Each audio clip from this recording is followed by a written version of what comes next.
Good morning everyone, my name is Yash Pradeep. I am studying grade 10 at KB School. Today I am presenting about laws of reflection of light. First law, the incident ray, the refracted ray and the normal is interface of two transparent media at the point of incidence. All are lie in the same plane.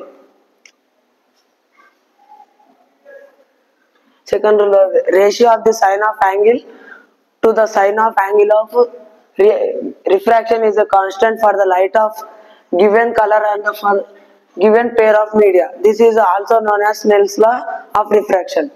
Sin I by sin r equal to constant.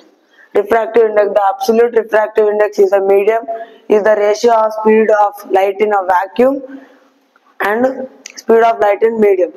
Refractive index is equal to speed of light in air or vacuum by speed of light in medium. N equal to C by V. The relative refractive index of the medium 2 is with respect to the medium 1 is the ratio of speed of light in medium 1 to the speed of light in medium 2. N21 equal to speed of light in medium 1 by speed of light in medium 2. N21 equal to V1 by V2. Spherical lenses. A spherical lens is a transparent material bounded by two surfaces, one or both or which is spherical. Spherical lenses are two main types. They are convex and concave. Convex lens is thicker in the middle and thinner at the edges. Concave lens is thinner in middle and thicker at the edges. Thank you.